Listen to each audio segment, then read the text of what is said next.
November 29, 1970. Bergen, Norway. A father takes his two young daughters hiking in a remote valley outside the city, a valley the locals call Isdalen, the Ice Valley. Some call it Death Valley because of the avalanche history.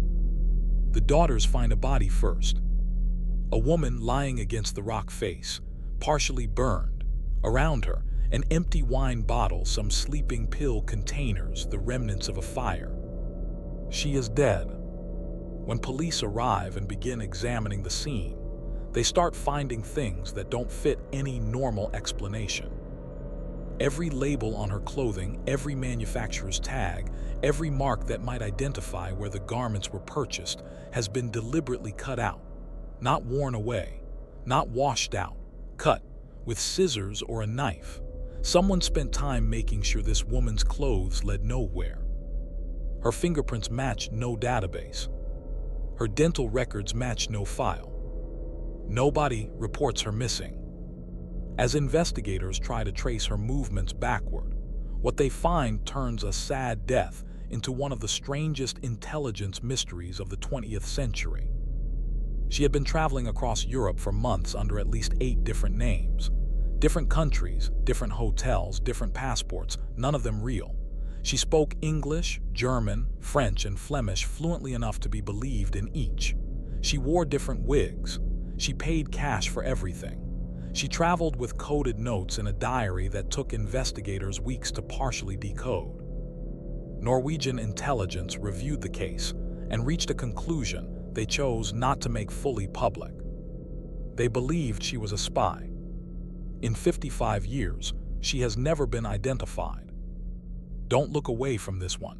Every detail is stranger than the last. When investigators recovered her body from Isdalen, the autopsy found sleeping pills in her system, in quantities consistent with either a large voluntary dose or a forced dosing. The fire around her had used an accelerant. The position of the body and the burn patterns led some investigators to believe she had been dead or incapacitated before the fire was set. The official ruling was suicide. A minority of investigators always disputed that. Tracing her backwards, police in Bergen received a tip about 2 suitcases that had been left in storage at the Bergen train station. They contained clothing, toiletries, and personal items, all with their labels removed. They also contained multiple sets of identification documents, travel papers in different names, with different photographs of the same woman. The names she had used included Claudia Tilt, Vera Jarl, Genevieve Lancier, Claudia Nielsen, and several others. Each appeared in hotel registries across West Germany, Belgium, Norway, and other European countries in the months before her death. Investigators reconstructed her movements across Europe through hotel ledgers and travel records. She had stayed in dozens of hotels. She always paid cash. She always checked in alone. Hotel staff in several locations recalled her but noted she had seemed nervous, distracted, or watchful, as if she expected someone. In Bergen, in the days before her death, she had been seen at a restaurant. A witness described her as agitated, looking repeatedly toward the door. The coded diary. Among the items in her suitcases was a small notebook with handwritten notations that appeared to be coded. The code was eventually partially deciphered. It appeared to be a simple substitution cipher based on a key phrase that investigators never fully established. What they could read suggested a log of locations, dates, and possibly contacts. The kind of operational notes a person keeping track of movements for professional reasons might keep. The decoded portions were not made public for decades. Subscribe right now, because what NRK's investigation found when they spoke to former intelligence officers who had actually worked this case in 1970 is the detail that changes this from a mystery into something much more deliberate. These aren't theories. These are former intelligence professionals on the record. Subscribe, then hear it. Norwegian intelligence's involvement.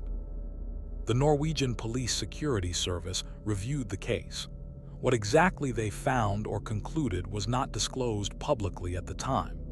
In 2016 and 2017, Norwegian national broadcaster NRK conducted an extensive investigation into the case, interviewing former intelligence officers, forensic experts, and researchers.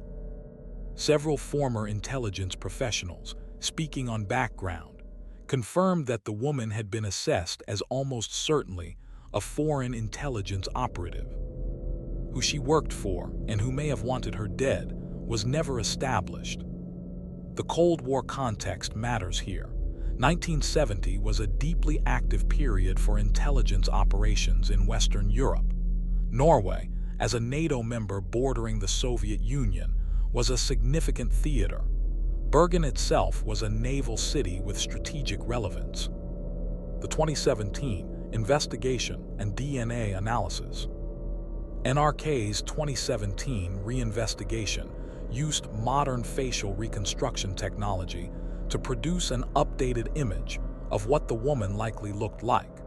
The image was distributed internationally.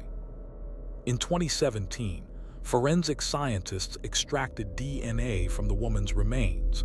The DNA profile was made available to law enforcement databases internationally.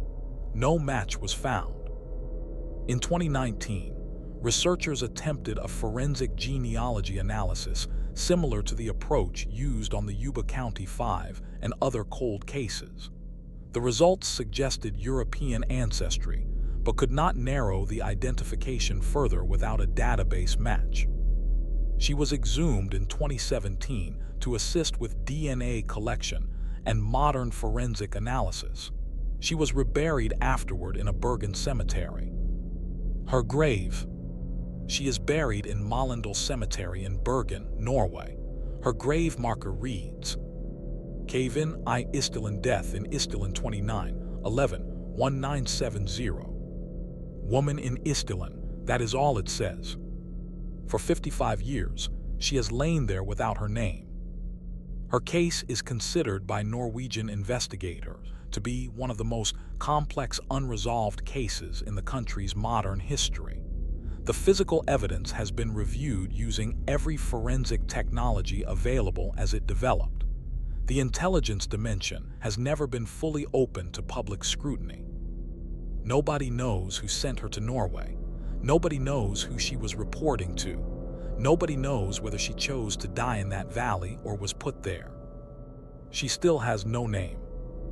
8 fake identities, a coded diary, every label cut from every item of clothing, a fire that may have been set after she was already dead, and intelligence agencies who looked at this case and quietly concluded what she was, but never publicly said who she worked for or who killed her. She is buried in Bergen. Her gravestone says, Woman in Isdalen. Hit like if this one disturbed you. Share it because the Isdal woman is one of the most fascinating and underreported cold cases in the world. Subscribe to WhisprFrame. Next video, he confessed to murdering over 300 young girls. 300. Investigators dug where he directed them and found the bodies. He was convicted. He served 14 years. He was released, declared sane on $50 bail. He has not been officially located since. Interpol has a warrant for him. He would currently be in his late 70s. He may still be alive. That video is already up, and that fact that he may still be out there does not get easier the more you think about it.